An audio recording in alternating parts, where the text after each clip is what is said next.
A gente tinha uma possibilidade de um homem maior, né? Um homem coletivo, um grande homem. Hoje nós estamos vivendo o pequeno homem, né? Um homem individual. Estou falando assim dessa geração jovem de hoje, comparando com aquela dos anos 70. Então, a questão nacional de uma ditadura nos permitia trazer Akira Kurosawa, entendeu? Fazer um ciclo do cinema novo alemão, e mexer com muita cautela com o cinema brasileiro, por exemplo, entendeu? Ter muita consciência quando trazer Terra em Transe, de Glauber Rocha, ter todo um cuidado e uma ocupação muito mais de uma abrangência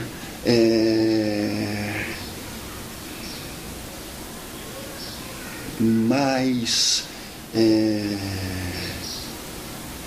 cultural que política, né? Uma ação da arte e da cultura muito mais para atender a todas as camadas do que uma preocupação política, de um movimento político. Então, a gente tinha essa compreensão de, através desse desenvolvimento, de tornar acessível níveis de cultura, né? Através do cinema, da música, do teatro, né? Despertar para que o próprio indivíduo descubra e se posicione diante da realidade, mas não uma ação política. Quais eram os referenciais escolares na época, vamos dizer, que você se lembre? Quais eram as escolas que vocês frequentaram? Estou dizendo vocês porque me parece que existia um grupo, né, em torno dessa atuação, era grupo coletiva, não era individual, nem só sua e do Osmar. Isso que eu te falei dos anos 70 precede a entrada do Osmar na história do museu, entendeu? Nessa época, o Osmar não tinha, assim, ele não fazia parte desse grande grupo, né? E um grupo, como todo grupo, ele não é um grupo homogêneo, né?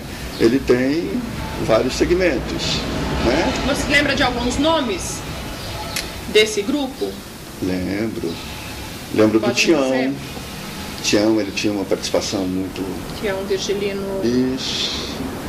Um grande amigo. Ex-vereador. Ele tinha uma participação bem grande.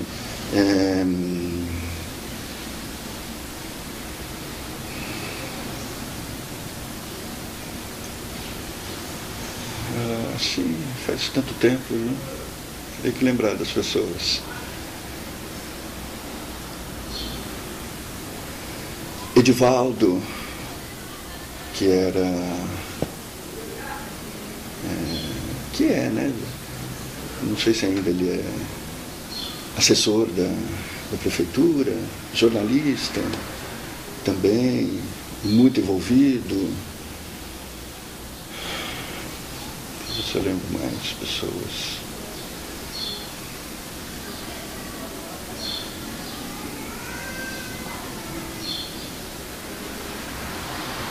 Assim, é o que eu lembro. E existia um local que vocês se encontravam? Tinha. Para essas atividades desse grupo? Tinha.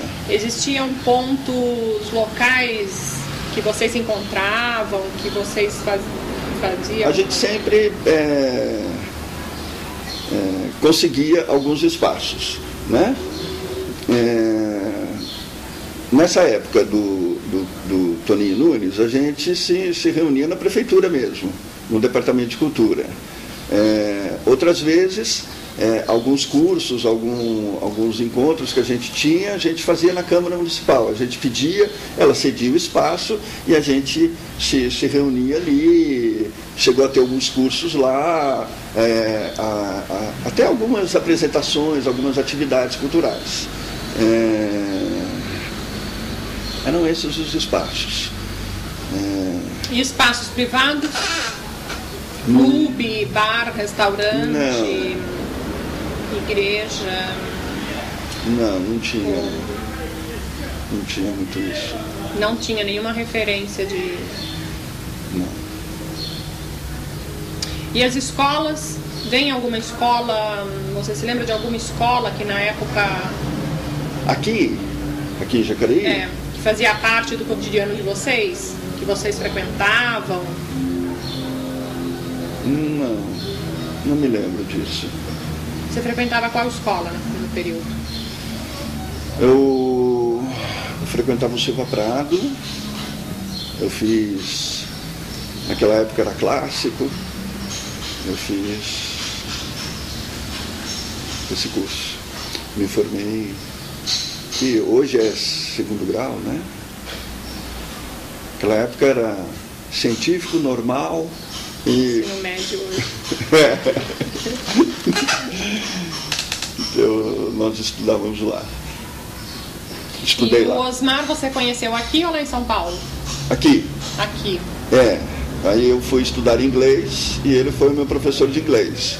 Aí nós nos conhecemos. E assim... E durante esse curso... surgiu a ideia da gente fazer a Semana Ecológica.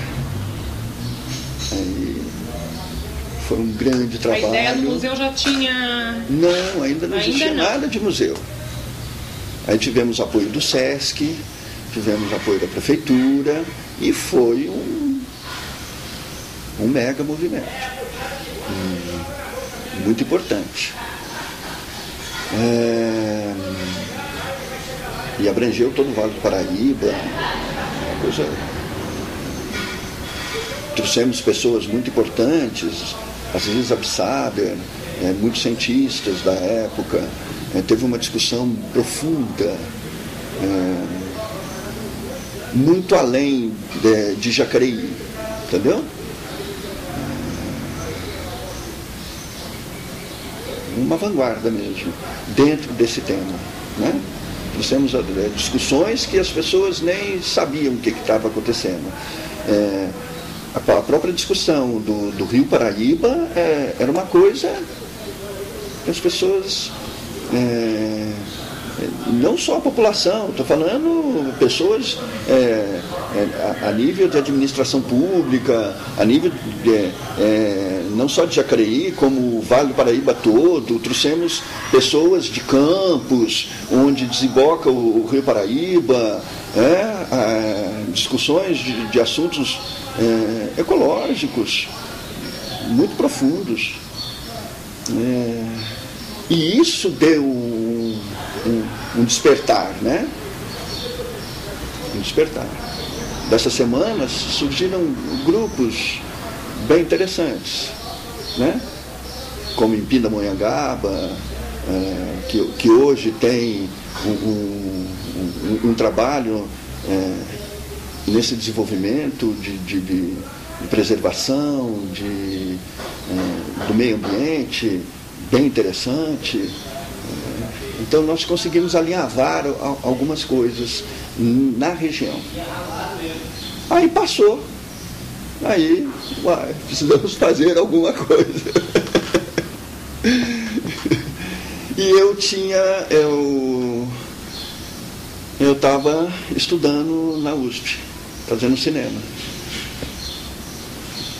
E aí eu falei, o Osmar falou. Nós estávamos numa exposição lá em São Paulo, no MAN, e andando para chegar lá no MAN, ali no Ibirapuera, ele comentou: vamos criar um museu? Um museu? Só se ele tiver uma característica assim, antropológica. Aí eu tenho interesse de trabalhar nisso, porque vou até abrir um espaço de trabalho para mim. Se hoje é difícil a área de cinematografia, naquela época era muito mais. Olha. Então, vamos começar a pensar? Vamos. Aí surgiu assim, desse bate-papo. Aí fomos, voltamos. Aí começamos a marcar reuniões, uma vez por semana, eu e ele. A gente se reunia. E essas reuniões foram muito rápidas, porque logo em seguida falei: olha, Osmar, a gente precisa ter apoios, né? O Mandorinha não faz verão, nós dois, o que nós vamos conseguir? E aí começamos a buscar esses caminhos. E a relação com o Solar Gomes Leitão?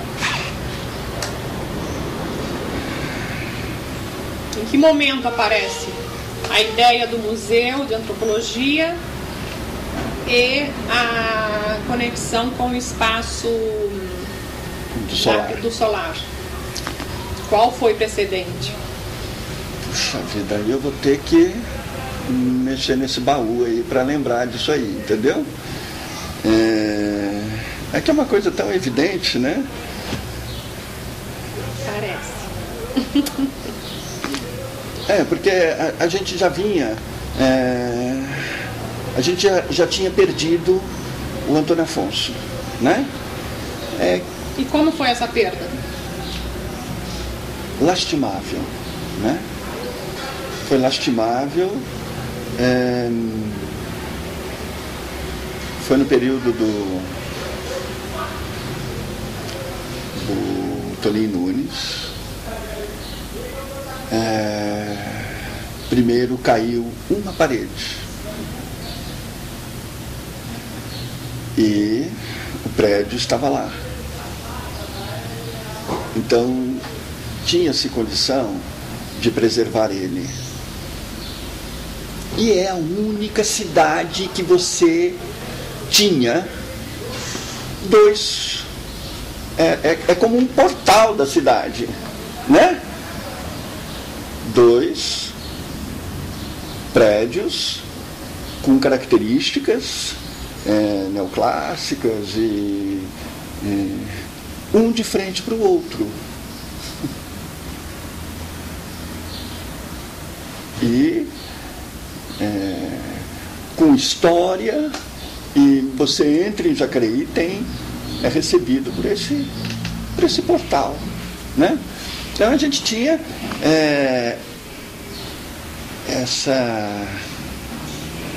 esse querer de preservar, né? Esses dois patrimônios, um térreo e um outro sobrado, com raízes na formação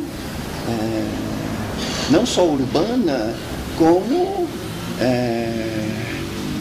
histórica do município, né?